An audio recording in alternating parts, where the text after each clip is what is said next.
This episode has been sitting with me for a very long time. And what I'm going to be sharing, my friends, you may find disturbing or upsetting, whether it's the language or the description of memories that I share. Listener discretion is advised. I've been afraid to share this story, my friends, and as I listen back to previous episodes, I can't seem to find that deep, hidden story that sits with me day after day. Those memories and those sensations and those thoughts, yada, yada, yada. Really, the information that sits at my core, I've been afraid to share. I've been afraid to talk about him. I'm afraid to say his name.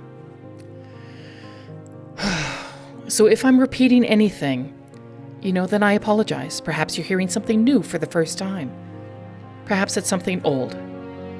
Regardless, I feel that it's time for me to start sharing what's deeply hidden within. And I've written this story out.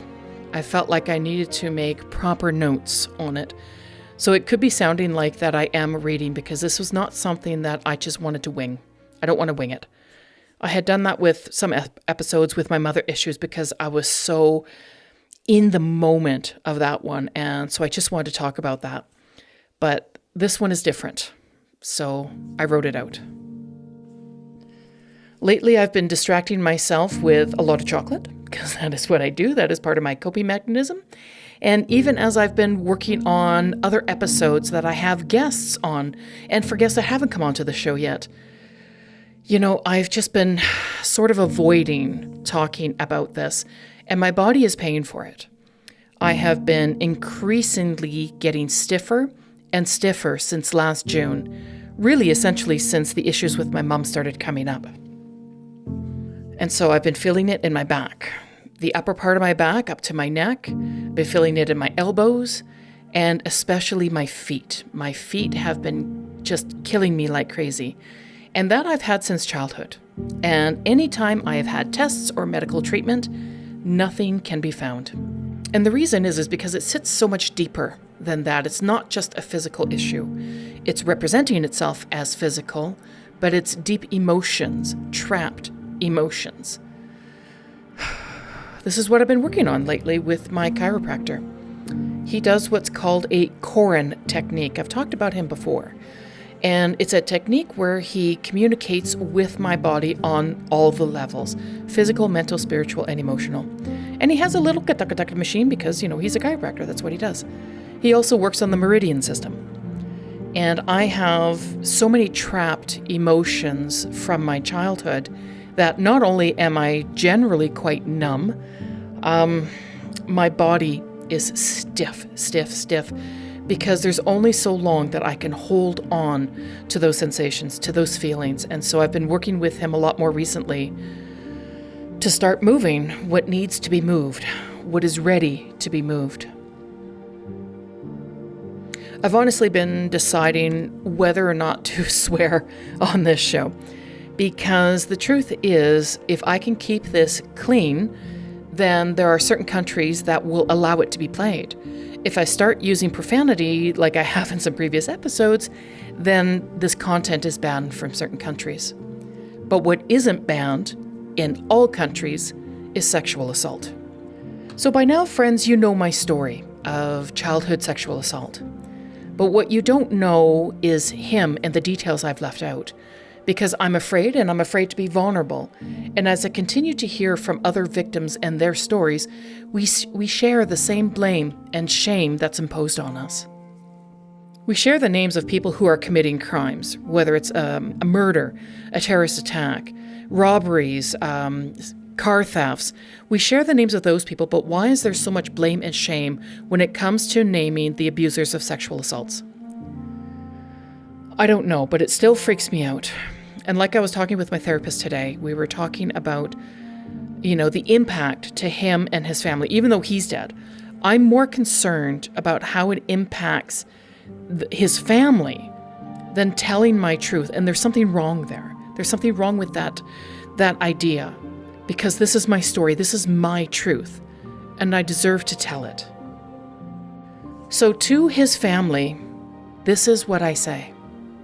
I hope your father, friend, husband, or co-worker was the man you say he was in his obituary.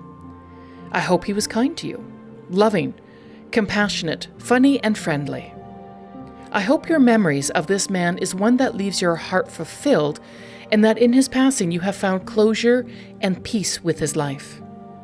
I truly wish this for you. And if this is true, you may never hear about what I'm going to say about this man. Because my experiences were vastly different and terrifying. His name was Maurice Schmidt. He died in September of 2020. He was a realtor, a married man and father, and he had a sexual relationship with my mother for 7 years, from the mid-70s to the early 80s. And I guess you could say he had a sexual relationship with me as well, starting at the age of 3. He took my virginity. He took my innocence, my purity, my sweetness, and my entire childhood. And he replaced it with terror and self-loathing, while all those beautiful aspects of myself were hidden for the next 4 decades. When my pedophile father and my mother divorced when I was 2, my mother took up a relationship with Maurice shortly after. As I've described in my episodes called My Mother Issues, this relationship went on for years because he would provide food for us from time to time. He also helped do some work around the house. I'm sure there are plenty of other reasons why my mother stayed in that relationship, but none that I'm aware of, nor that she is willing to talk about. Because I have dissociative amnesia, the actual violence of the rapes I don't recall. I know that they're in my memory bank somewhere, and my strongest memories are recalled in my body and emotions. My reactions and sensations are rapidly triggered, and now that I understand that, those are the only memories that I need. Not to mention all the nightmares of him and sexual assaults plagued my dreams for decades. But I survived as a little girl because my mind could disassociate. Here's what I remember. I'm sitting on the top of the stairs in our house in Delroy, a tiny hamlet outside of Calgary. The carpet on the stairs was blue shag with hints of orange and yellow, tossed in for that cheap 1970s look. I'm wearing my white sleeping top that has blue sleeves and a matching blue night pants. Maurice is sitting beside me, saying something I don't quite know and understand, but he slowly places his hand into my pants and touches my little vagina. I must have been around 4 or 5, and he's twisting his fingers around down there until he pulls them out and makes me smell what my little vagina is like. He says to me, "Can you smell how dirty that is? This is dirty." He smells his fingers. I remember the day when I saw his car driving up the dirt driveway road to our house. I remember my mom not being around because when he came over a lot, my mother was never around. He came during the days, after school when my mom was working. I remember trying to find a place to hide in the house, but as we lived out in the country, it was difficult to find a true hiding spot, surrounded by all of this openness in the countryside. I'm running up the stairs as fast as my little legs could take me. I enter the bedroom that my brother and I shared at the time, and I thought I could hide in the closet with a few of my well-used hand-me-down toys, but they wouldn't hide me because there was never enough of them. I didn't hear him enter the house. Then I see, for the first time, that there's a hidden door at the back of the closet. It's an attic door. I unhook the latch, I find a light string, and I pull on it, and as the light blares, I freak out and I panic because all I can see around this attic is dismembered mannequin body parts everywhere. There's heads, legs, arms, and just broken and spread apart, covered in layers and layers of dust. I didn't know what they were. I thought they were literally like human parts and remains, but it freaked me out. I didn't hear him enter the closet, but I remember him finding me, and I black out. I'm sitting in the living room, crutched into a tight ball in a rocking chair that my mom usually sits in. Again, my mother is nowhere to be seen. I see my brother in the far corner of the room. I'm wrapped in my white nightgown, the one that has ruffled sleeves around my neck and around my wrists with pink flowers all over it. And it's around my knees, and I'm trying to be the tightest ball so he doesn't notice me. But he's there, beside me, leaning over the rocking chair into my face. And he says to me, he is cooing to me, "It's good that you're a girl. It's good to be a girl." And I told him, I hate being a girl. He says, "If you were a man, you'd have to shave every day." And I tell him, "I'll grow a beard." On and on, this kind of conversation kept happening. And every time I kept trying to defend why it's not good to be a girl, why I would be better off being a man. This would affect me down the road. He just kept repeating to me that it was good that I was a girl while he was touching me. I'm so angry and I'm so tightly wrapped that this was the moment when I started to hate being a girl. I was 5. I didn't want to be a girl. It meant I was bad and I was wrong and I was going to be abused because I didn't know how to be safe. And of course, no one was around me to keep me safe. I didn't want him around me, but he always found me. He loved to play with my chest, tickle me and stroke me and caress my chest. My little breasts were betraying me. Why are they growing into these little mounds on my chest? And he likes them. I was wearing a bra by grade 2. I had failed grade 1 because of being abused, which did a number of damage to me. So in grade 2, I was wearing a bra. And I felt completely ashamed of wearing a bra. I felt completely shamed that my body was betraying me because all men, all boys are going to take advantage of it, and I can't stop it. I was 7 years old when I remember him sleeping with my mother because one morning I woke up early and I wanted some breakfast. I walked into my mother's room, which was on the main floor, and he's laying beside her on her waterbed. I remember the blue waterbed. They were partially naked, and thank God I couldn't see anything under those lower sheets. I remember him being around and doing some work on the house. My brother and I were helping him remove some shingles from the tiny roof of the building that we had next to the house. I remember because my brother pulled off one of the shingles, and as he threw it to the side, he hit me in my left eye. Maurice helped my mom by taking me to the hospital to get it checked out. It was a really nasty injury, but my eye would eventually be fine. I don't know why or when Maurice stopped having a wrongful sexual relationship with us, but my mom would meet my stepfather at the Dutch Canadian Club in Calgary at some point when I was around 11 years old, and then we moved into the city of Calgary. I'm 15, and I now have a new stepfather, and I don't like him. Not at all. We're living in a mobile home park called Greenwood Village, and we're on one of the last houses in the park at the very edge, and there is nothing but empty fields ahead of us. At night, I would hear strange sounds. I could hear footsteps down the hallway while everyone was in bed, and I'd heard it for years. I could hear all the coyotes howling at night, coming onto our deck, scraping the wood. It was just a creepy time to be up there. And I remember Maurice coming to the house one day, and I was instantly filled with fear. How the fuck did he know where we lived? Was Mum still in contact with him? I was freaking out, and he seemed surprised yet excited to see me at the door, and I remember he says this to me. "Hi, is your mum around?"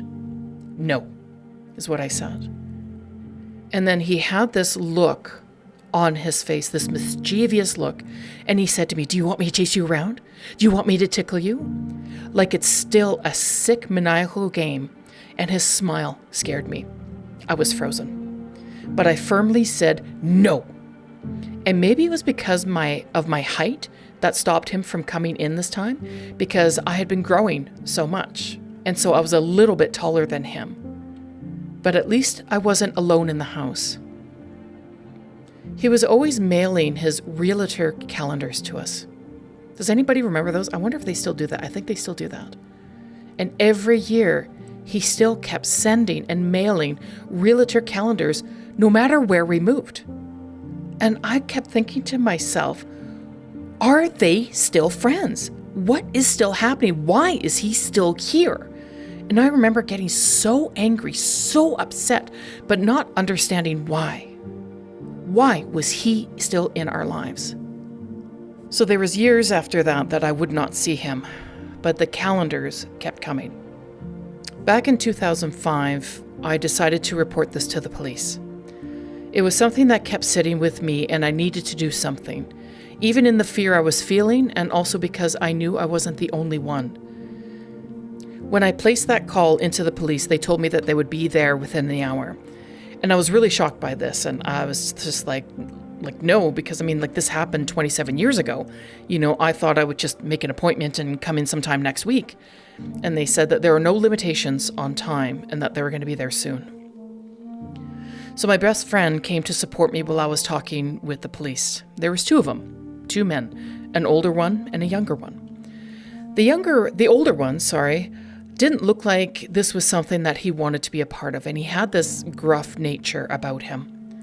The younger one, who I talked to the most, had compassion and was gently listening and offering guidance.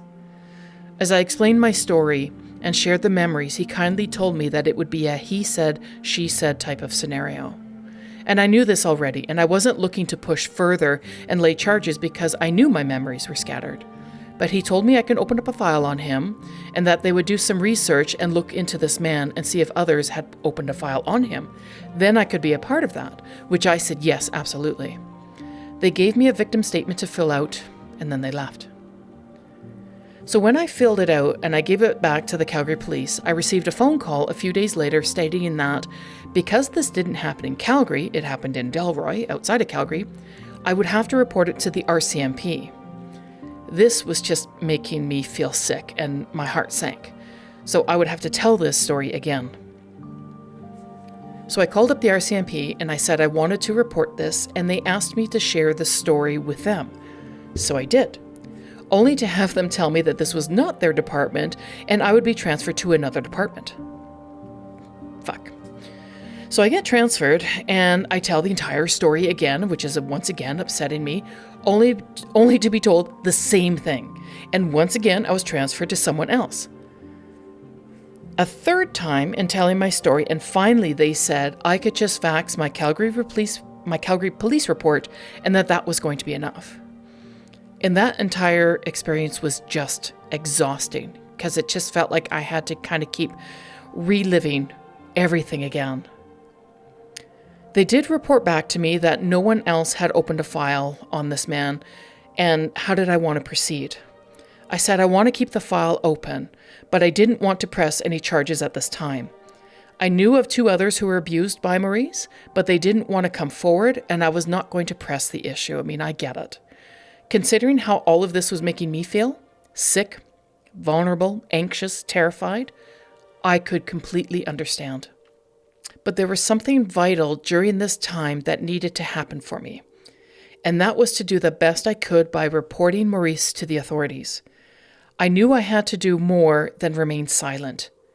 That was a huge first step in a year that would prove challenging and bring me face to face with him again 3 more times. More in the next episode.